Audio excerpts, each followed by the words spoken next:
हाय, good morning. तर आज ना आम्ही अचानक गावाकडे निघालो होतो आणि यांनी अचानक सांगितलं आता काही आवरले काही नाही आवरलं असं झाले माझं. तर आणि आता जे सामान आवडले ते घेतलेलं आहे. बघूयात आता. आणि लवकर निघायचं म्हणून खूप उशीर झाला आम्हाला तरी. कारण उठायचं पण एक एक करेपर्यंत उशीर होतो. आणि बघा आता आमचं सगळं आवरलेलं आहे. तर हे सामान गाडीमध्ये ठेवतायत. तर गादी वगैरे आम्हाला मस्त बनवतात ते, की म्हणजे आम्हाला मस्तपैकी झोपता यावं गादीमध्ये. तर अजून तर शंभू अजून उठलेला नाही आहे. तो झोपलेलाच आहे आणि त्याला असं झोपीतच घेऊन जावं लागतं. कारण त्याची पूर्ण झोप झालेली बरी पडते. कारण उठतो मग आणि किरकिर करतो, त्यामुळे त्याला झोपू दिलं. आणि हे बोलले की मी तोपर्यंत गादी मस्त करतो, तोपर्यंत त्याला झोपू दे. उठला तर ठीक आहे, नाही तर असं झोपीत आपण त्याला घेऊन जाऊयात. मग गाडीमध्ये गेल्यानंतर तो उठतो. तर मी तुम्हाला दाखवते की तो अजून झोपलेलाच आहे. हे बघा पिल्लू, येशो ना, उठ बेटा, आपल्याला जायचं आहे गावाला, मामाकडे यायचं तुला. शंभू मला तर काही उठला नाही, पण त्याच्या पप्पाकडे उठला तो. आणि त्याने प्रेमाने उठवलं की तो उठतो. आणि मग इथे बघा आम्ही दोघं पण खाली आलो होतो आणि यांनी मस्त अशी गादी बनवली होती. तर आत्ताच आमच्या गादीची अवस्था काय झालेली आहे बघा. आणि हे काचेला पडदे लावत होते, तर सगळं आमचं आवरून झालेलं होतं. आणि कितीही आवडलं तरी उशीर होतोच. तरी आम्हाला निघायला 7 वाजले होते. आणि 7 वाजले तरी आता दिवस ना लवकर उगवतो, त्यामुळे खूप ऊन झालेलं होतं. ऊनच झालेलं असं वाटत होतं की खूप उशीर झाला आहे आम्हाला निघायला. पण 7 वाजता निघालो होतो आम्ही. तर इथे ना हा दिल्ली मुंबई हायवे आहे, तर हे हायवेवरून निघालो होतो. आणि घरूनच आम्ही नाश्ता करून आलेलो होतो, कारण उशीर होतो म्हणून घरूनच नाश्ता केला आम्ही. आणि मग इथे दुपारचं जेवण करायला थांबलो होतो आम्ही. काय घ्यायचे?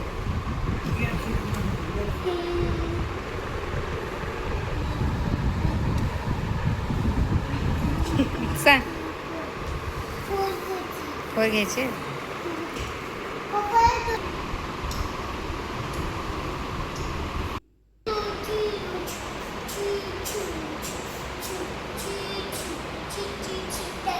आता आम्ही एक ब्रेक घेतलाय जेवायला. आता आम्हाला सगळ्यांना भुका लागल्यात. काय करा.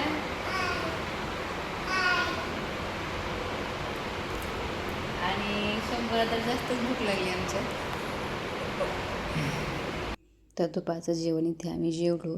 आणि इथे बघा तुम्ही, आमचा स्टार्टर पापड आलेला होता, तर त्याला पापडच आवडतो, तो पापडच खातो अगोदर. आणि ते जेवण वगैरे केलं आम्ही.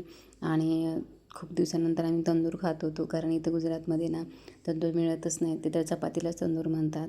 तर छान वाटत होतं, जेवण मस्त झालं, पनीरची भाजी आणि तंदूर हे खाऊन. आणि ना आम्ही इथे चुकीच्या हॉटेलमध्ये आलेलो होतो, कारण की इथे एक शॉप होतं आणि त्या शॉपमध्ये आम्हाला पाहिजे होती खेळणी. तर त्याला खेळणी पाहिजे होती म्हणून त्याचा हा असा गोंधळ चाललेला होता. तर मला ती खेळणीच पाहिजे, मला काही नाही पाहिजे. तर पप्पा मला ते घेऊन द्या म्हणून तो पप्पांच्या मागे लागलेला होता. आणि त्याला आता कितीही समजवलं तर तो काय ऐकायला तयार नव्हता. त्याला म्हटलं आता त्याला घ्यावीच लागेल. आणि त्याचा असा गोंधळ चाललेला असतो बघा त्याला नाही घेतल्यावर. आणि ते 4 माणसामध्ये आपण काय करणार, त्याला समजावून सांगू शकतो, बाकी काही नाही. घरात किती खेळणी असेल ना, तर मुलं काही ऐकत नाहीत. नवीन ठिकाणी गेले ना, त्यांना दिसली ना, तर त्यांना पाहिजेच असते. तर गाडीजवळ वापस आलो आम्ही जाऊन, की नाही तो घ्यायचीच म्हणून हट्ट करत होता. तर त्याला बाईक पाहिजे होती. आणि गावाकडे आल्यानंतर कसं होतं ना, तो काही ठेवत नाही, त्याला दुसरंच खेळायला दिसतं आणि मग तो गाडी ठेवत नाही, मोडून तोडून टाकतो. तर त्याला समजावून हे एक असं खेळणं घेतलं की आम्ही, ते पझलसारखं, म्हणजे ते असं जोडायचं वगैरे असतं ना, ते असं त्याला समजावलं की नको बाळा हे घे म्हणून. तर त्याने ऐकलं आणि ते घेतलं. आणि ते घेतल्यानंतर तो शांत बसला. त्रास वगैरे काही नाही दिल्यानंतर तो खेळत बसला होता.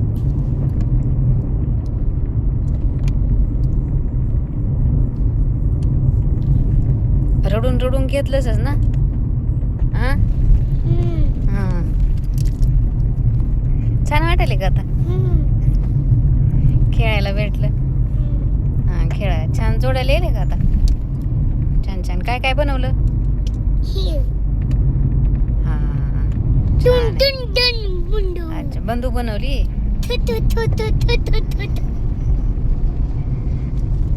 छान. बनवा, अजून बनवा.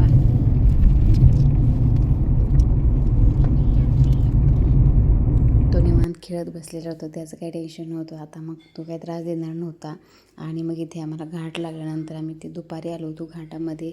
तर हा घाट कोणी पाहिलेला असेलच, कारण हा ना 40गावच्या मध्ये आहे, म्हणजे 40गाव अलीकडं आहे आणि घाट लागतो आणि नंतर मग जाण्यासाठी आहे. तर या घाटामध्ये आल्यानंतर ना खूप भीती वाटते बरं का मला, कारण खूप घाट उंच आहे आणि गाडी पण सावकाश चालवावी लागते. दुसऱ्याच गिअरमध्ये गाडी चालवावी लागते आणि खूप वळणं आहे तिथे. त्यामुळे खूप म्हणजे डोकं शांत ठेवूनच गाडी चालवावी लागते आणि खूप अरुंद रस्ता पण आहे. खूप असा काही मोठा रस्ता नाही आहे आणि डोंगरावरती असेच रस्ते असतात. तर इथे बघू शकता, मी तुम्हाला खालचं दाखवते. तर इथे खालून किती उंच दिसते, वरून किती उंच दिसते बघा. तर आता ना पाऊस फक्त एकच झाला आहे, त्याच्यामुळे थोडीशी झाडं हिरवे दिसत आहेत. तर असे वाळलेले झाडं नसतात, म्हणजे पाऊस झाला ना भरपूर तर असं वाळलेलं दिसत नाही अजिबात. खूप छान हिरवं हिरवं दिसतं आणि खूप थंड हवा येते. तर इथे आता थंड होती, पण एवढी काही थंड नव्हती हवा. तर पावसाळ्यामध्ये म्हणजे जास्त पाऊस पडला ना तर खूप थंड येते हवा. आणि आम्ही ना जूनमध्येच म्हणजे एकच पाऊस झालेला होता, तर आम्ही चाललेलो होतो, तर म्हणजे एवढं थंड नव्हतं वाटत. तर डोंगर संपायला ना 20-25 मिनटं लागतात. तर तोपर्यंत खूप भीती वाटते मला. तर असा हा डोंगर मस्त दिसतो आहे, तुम्ही पण एन्जॉय करा. आणि इथे ना माकडं दिसली होती आम्हाला, तुम्हाला पण थोडंसं दाखवते मी, पण व्यवस्थित दिसणार नाहीत कारण गाडी फास्ट असते आणि ते व्यवस्थित दिसत नाही आहेत माकडं. कारण आम्ही इथं उभं राहून म्हणजे फोटो वगैरे काढतो, पण पण आता खूप ऊन होतं, दुपार होती ना, त्यामुळे आता कुठं काही थांबलो नाही आम्ही. डायरेक्ट निघालो आणि नॉनस्टॉप गाडी चालवली आणि मग थोडं लगेच रात्रीचं जेवण पण करून घेतलं आम्ही, कारण खूप अंधार झाल्यानंतर चांगलं नाही वाटत. आणि मग यांना पण भूक लागलेली होती, पण म्हटलं चला की जेवण करून घेऊयात आपण. एवढं काही अंधार झालेला नव्हता, रात्रीचे म्हणजे 7च वाजले, दिवस मावळलेला होता. तर जेवण वगैरे करून घेतले आणि आम्हाला घरी जायला खूप उशीर झाला होता. खूप दमलो होतो आम्ही, म्हणून मी रात्रीचं शूट वगैरे काहीच नाही घेतलेलं. तर मी इथेच एंड करते आणि व्हिडिओ कंटिन्यू करा, लाईक शेअर आणि सबस्क्राईब.